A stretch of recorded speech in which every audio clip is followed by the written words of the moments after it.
student, myself Digeshwari Devangan, guest lecturer, Department of Commerce, government GSG PG college Balod. मेरा subject है business economics, unit 4th। Topic है business cycle part 1, MCOM second sem. तो चलिए discussion करते हैं business cycle, व्यापार चक्र।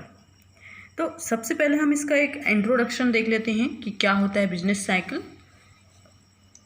तो अगर हम ऐतिहासिक पृष्ठभूमि में कहें या ऐतिहासिक पृष्ठभूमि के अंतर्गत यह कहा जा सकता है कि संसार की जो प्रत्येक अर्थव्यवस्था है, विशेषकर पूंजी अर्थव्यवस्था में समय समय पर समृद्धि अर्थात स्फीति एवं मंदी अस्फीति के रूप में चक्रीय उच्चावचनों का प्रत्यावर्तन होता रहा है। मतलब पूंजीवादी अर्थव्यवस्था में समय समय पर या तो स्फीति आती है ना, या मंदी, मतलब उच्च होता है या नीचा।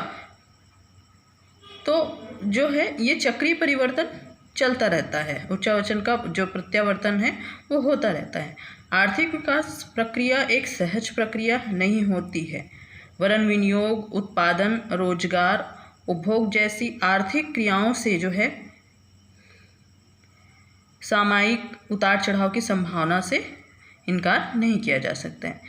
अगर हम तीसरा की मंदी में एक पर्याप्त अवधि तक विनियोग, उत्पादन, रोजगार आदि आर्थिक क्रियाओं को हतोत्साहित रही है और अर्थव्यवस्थाएं अवसाद की स्थिति में फंसी रही है, किंतु अर्थव्यवस्था का यह अवसाद काल जो है चिरस्थायी नहीं रहा है। उसमें पुनरुद्धार के लक्षण उपस्थित होते हुए भी देश की जो है अर्थव्यवस्थाएं प्रगति एवं समृद्धि के मार्ग पर अग्रसर हुई है। अर्थव्यवस्था में जब हम विस्तार के लक्षण की बात करें तो जो विस्तार के लक्षण है उपस्थित होते हैं। आर्थिक क्रियाएं जो है संचयी क्रम में विकसित होती है। विनियोग, उत्पादन, रोजगार, उपभोग जैसे सभी आर्थिक क्रियाएं अर्थव्यवस्था को समृद्धि प्रदान करती हैं। अगर हम दूसरे शब्दों में कहें तो अर्थव्यवस्था की आर्थिक क्रियाओं में नियमित रूप से विस्तार, जिसको हम समृद्धि है ना, या बोल सकते हैं स्फीति या संकुचन की दशाएं उपस्थित होती है, जिसके फलस्वरूप आर्थिक क्रियाओं के विभिन्न घटकों में, आर्थिक क्रियाओं के विभिन्न जो है घटकों जैसे विनियोग, उत्पादन, रोजगार और आय, उपभोग, कीमतें आदि में क्रमशः वृद्धि एवं कमी दृष्टिगोचर होती रहती है, जिन्हें आर्थिक उच्चावचन कहा जाता है। इन्हीं आर्थिक उच्चावचनों को अर्थशास्त्रियों ने व्यापार चक्र का नाम दिया है। व्यापार चक्र को परिभाषित करना एक सहज कार्य नहीं है, फिर भी अर्थशास्त्रियों ने जो है कुछ परिभाषाएं इसमें दी हुई है। तो इससे जो है ये समझ में आता है कि जो व्यापार चक्र होता है वो उतार चढ़ाव को बोलते हैं, है ना। मतलब व्यवसाय में है ना, जो कभी अचानक जो है समृद्धि आ जाती है, स्फीति की दशा आ जाती है, अचानक मंदी होती है, तो इसे जो है व्यापार चक्र कहते हैं। ठीक है, तो इसकी परिभाषा, अब हम परिभाषा की बात करते हैं। तो परिभाषा में पहला है WC मिचेल। मिचेल के शब्दों में जो है व्यापार चक्रों से तात्पर्य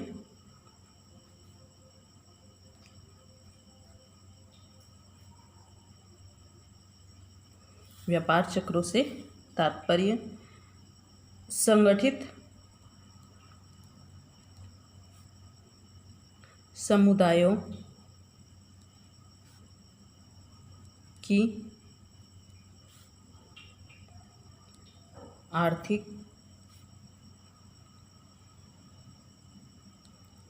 क्रियाओं में होने वाले उच्चावचनों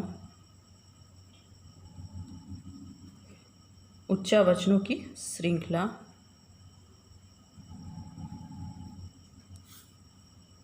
से होता है।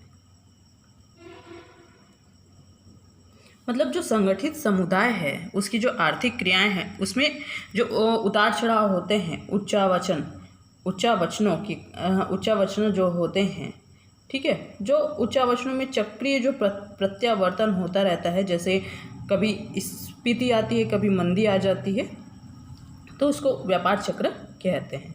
अब फिर दूसरा है जेम्स आर्थर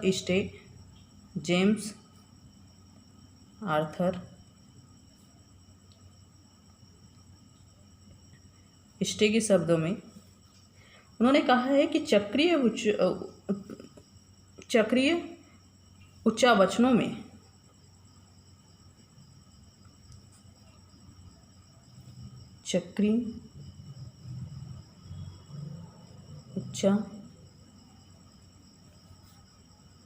में विस्तार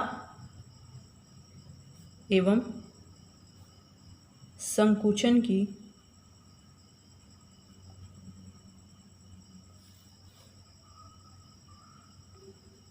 वैकल्पिक लहरें उपस्थित होती हैं। अर्थात इनका कहना भी वही है कि चक्रीय उच्चावचन में विस्तार एवं संकुचन की वैकल्पिक लहरें उपस्थित होती हैं। अगर हम दोनों परिभाषियों के कथन से अगर निष्कर्ष पर पहुँचे तो उपयुक्त परिभाषा से ये समझ में आता है कि जो व्यापार चक्र है, ठीक है, व्यापार चक्र क्या है? किसी भी संगठित समुदाय की जो आर्थिक क्रियाओं हैं उसमें जो विस्तार और संकुचन की जो लहरें उपस्थित होती है, अर्थात अचानक बढ़ जाना फिर अचानक कम हो जाना, है ना, तो ये क्या कहलाता है? व्यापार चक्र कहलाता है। तो आइए अब हम डिस्कशन करते हैं व्यापार चक्र की विशेषताएं। व्यापार चक्र की विशेषताएं, तो इसको निम्नलिखित भागों में बांटा गया। सबसे पहला है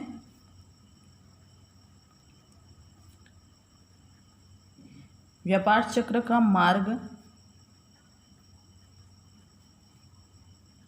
एक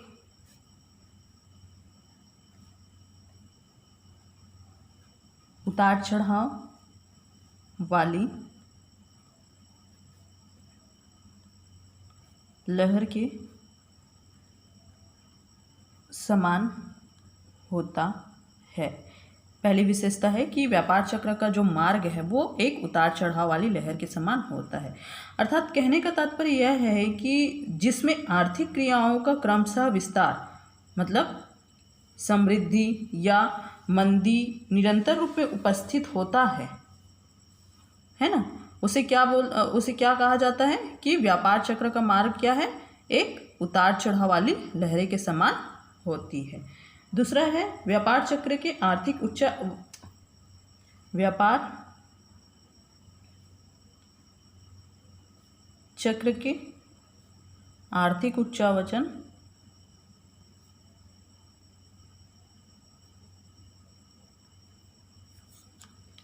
उच्चावचन क्रमिक होते हैं।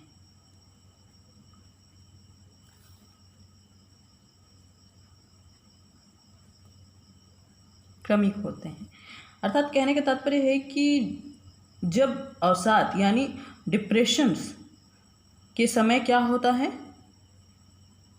समृद्धि अर्थात स्फीति जिसको बोलते हैं वो उपस्थित हो जाती है। तो निश्चित रूप से जो है समृद्धि के बाद पुनः क्या उपस्थित होगा? डिप्रेशन। कहने का तात्पर्य यह है कि अगर हम वार टाइम को देखें, युद्ध के जो समय को देखें, तो अचानक उस पर क्या हो जाता है? इन्फ्लेशन आ जाता है, स्फीति आ जाती है, चीज़ों का मूल्य क्या हो जाता है? बढ़ जाता है। फिर उसके बाद जो वाला टाइम आता है ना, वो डिप्रेशन वाला टाइम आ जाता है। मतलब अब युद्ध तो ख़त्म हो गई लेकिन उससे जो है सारा चीज़ नष्ट हो गया। अब प्रोडक्शन हम कैसे करें? वस्तु हमें कहाँ से मिलेगी? तो ये डिप्रेशन होता है। तो व्यापार चक्र जो है एक क्रमिक है, क्रम में चलता रहता है। वार टाइम हो गया, फिर डिप्रेशन टाइम हो गया, फिर थोड़ा सा ठीक हो जाएगा, फिर ठीक हो जाएगा, इस तरीके से जो है क्रमिक है। फिर तीसरा है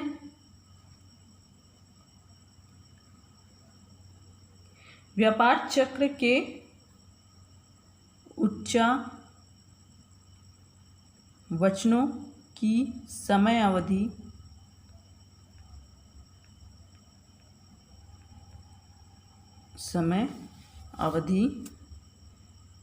का अंतराल सदैव एक समान नहीं होता। का अंतराल सदैव एक समान नहीं होता। अर्थात कहने का तात्पर्य ये है कि उच्चावचनों के समय में जो अवधि होती है, समय होती है, वो एक समान नहीं होता है। अगर दूसरे शब्दों में समृद्धि के दो बिंदु में पाया जाने वाला समय अंतराल व्यापार चक्र के अगले दो समृद्धि बिंदु में पुनः उपस्थित होगा, यह आवश्यक नहीं है। समृद्धि काल एवं मंदी काल का चक्रीय क्रम जारी तो रहता है, किंतु एक चक्रीय क्रम में दोनों अवस्थाओं की समयावधि घटती या बढ़ती रहती है।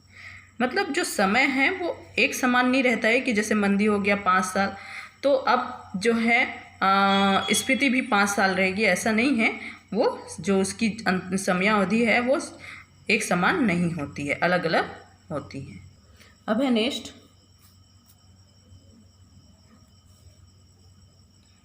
व्यापार चक्र में स्वयं की शक्ति विद्यमान रहती है। व्यापार चक्र में स्वयं परिवर्तन की शक्ति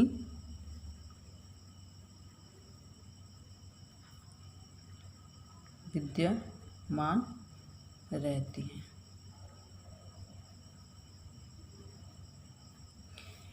कहने का तात्पर्य ये है कि जिसके कारण जो है समृद्धि काल स्वयं डिप्रेशन काल में परिवर्तित होता है और पुनः फिर डिप्रेशन काल पुनरुद्धार का मार्ग अपनाकर समृद्धि की दशाएं प्राप्त करता है।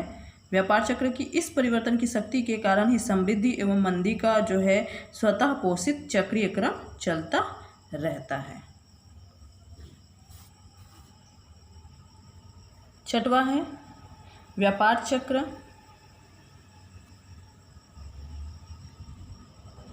चक्र का स्वरूप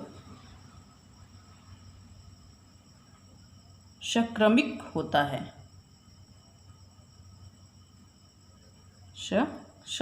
सक्रमिक होता है, अर्थात अर्थव्यवस्था के सभी क्षेत्रों में एक समान उच्चावचन की प्रवृत्ति पाई जाती है। समृद्धि काल में सभी क्षेत्र उन्नति की ओर अग्रसर होता है तथा इसकी मंदी में अर्थव्यवस्था का प्रत्येक क्षेत्र अवसाद के यानी डिप्रेशन के प्रकोप में ग्रस्त रहता है। अगर दूसरे शब्दों में बात करें तो व्यापार चक्र की जो समक्रमिकता के कारण जो है अर्थव्यवस्था के सभी क्षेत्र एक दशा आर्थिक अवस्था में कार्यरत रहते हैं। नेक्स्ट है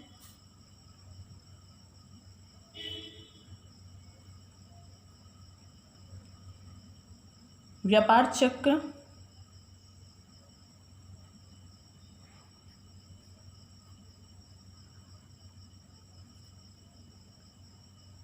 पूंजीवादी अर्थव्यवस्था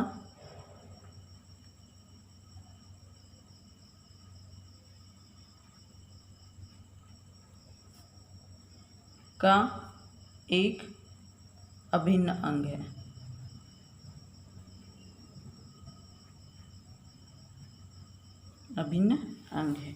नियोजित एवं नियंत्रित अर्थव्यवस्था में जो है आर्थिक उच्चावचन की दशाओं की उपस्थिति नगण्य रूप से संभावित होती है। सोवियत गणराज्य रूस में आर्थिक उच्चावचनों की उपस्थिति का कोई प्रमाण पत्र उपलब्ध नहीं है। तो ये जो व्यापार चक्र है वो किसका है अभिन्न अंग? पूंजीवादी अर्थव्यवस्था का। तो ये नंबर जो है ये चौथा, पांचवा और ये छठवां। तो इस तरीके से 6 विशेषताएं हैं। अब हम बात करेंगे व्यापार चक्र का प्रकार। व्यापार चक्रों का वर्गीकरण कि उसको कितने भागों में बांटा गया है। चलिए, व्यापार चक्र का वर्गीकरण। इसको 4 भागों में बांटा गया है: प्रमुख चक्र, लघु चक्र, दीर्घ लहरें अथवा कोंड्राटिप चक्र, निर्माण कार्य चक्र। तो सबसे पहले डिस्कशन करते हैं हम प्रमुख चक्र के बारे में कि प्रमुख चक्र क्या होता है। तो प्रमुख चक्र जो होता है वो उच्चावचनों से, मतलब उसका जो तात्पर्य होता है वो आर्थिक उच्चावचनों से होता है, जो मुख्यतः व्यावसायिक क्रियाओं में क्रमिक रूप से क्या होता है, उपस्थित होता है। प्रमुख चक्र के उच्चावचन आर्थिक उन्नति अर्थात समृद्धि और मंदी की गहन अवस्थाओं से संबंधित होता है। इसकी जो समयावधि होती है वो लगभग 9 से 10 वर्ष होता है। अगर हम 1862 में फ्रांस के अर्थशास्त्री क्लीमेंट जगलर ने व्यापार चक्रों की चक्रीय प्रवृत्ति पर गहन शोध किया और व्यापार चक्रों के वर्गीकरण में प्रमुख चक्रों की समयावधि लगभग कितना निर्धारित करी, 10 वर्ष निर्धारित किया। मतलब जो चक्र होते हैं वो 9 या 10 वर्ष होते हैं। प्रमुख चक्रों का सफल विश्लेषण प्रस्तुत करने के कारण प्रमुख चक्रों को जो है उन्हीं के नाम से जगलर चक्र के भी नाम से जाना जाता है। अब हम बात करेंगे लघु चक्र। तो लघु चक्र से तात्पर्य ऐसे आर्थिक उच्चावचनों से है जो व्यावसायिक क्रियाओं के छोटे परिवर्तनों से संबंधित होता है। कहने का तात्पर्य यह है कि यह लघु चक्रों की तीव्रता हल्की होती है। लघु चक्र वस्तुतः प्रमुख चक्रों की तुलना में छोटे समयांतराल का होता है। इसकी आवृत्ति प्रमुख चक्रों की तुलना में अधिक होती है। प्रमुख चक्र एवं लघु चक्र के बीच जो स्पष्ट भेद अंग्रेज अर्थशास्त्री जोसेफ किचन ने किया था तथा लघु चक्रों की समयावधि के लगभग 40 महीने अर्थात 3.5 वर्ष निर्धारित किया गया है। इसलिए इसे जो है जोसेफ किचन के योगदानों को देखते हुए लघु चक्रों को किचन चक्र भी कहा जाता है। अब हम बात करते हैं दीर्घ लहरें अथवा कोंड्राटिप चक्र। सोवियत गणराज्य रूस के अर्थशास्त्री कोंड्राटिप ने 1780-1920 की समयावधि को लेकर काल श्रेणी की सहायता से 1925 में आर्थिक उच्चावचनों का विश्लेषण प्रस्तुत किया है।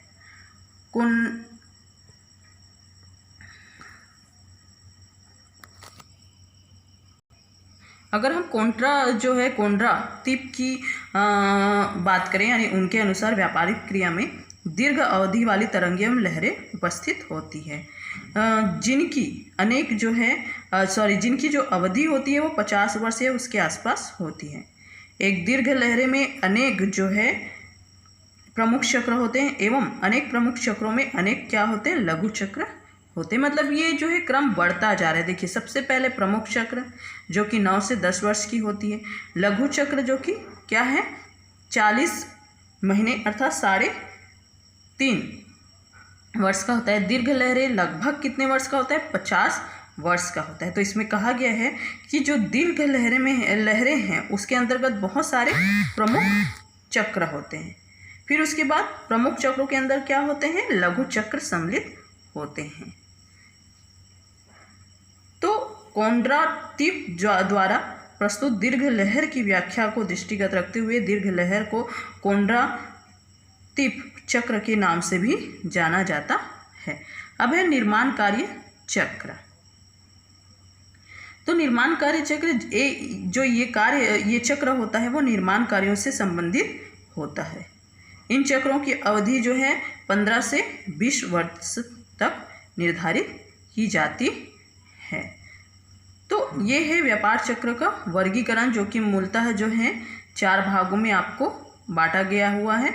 तो सभी की जो समयावधि है, जैसे कि हमने विशेषताएं में पढ़ा है कि सभी की समयावधि क्या होती है, अलग अलग होती है।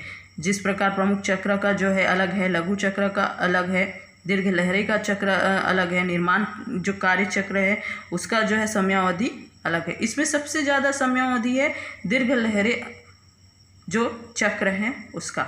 अधिकतम कितने वर्ष, 50 वर्ष, क्योंकि इसके अंतर्गत प्रमुख चक्र शामिल होते हैं। फिर प्रमुख चक्र के अंतर्गत जो है अंदर क्या शामिल होता है, लघु चक्र शामिल होता है। Thank you.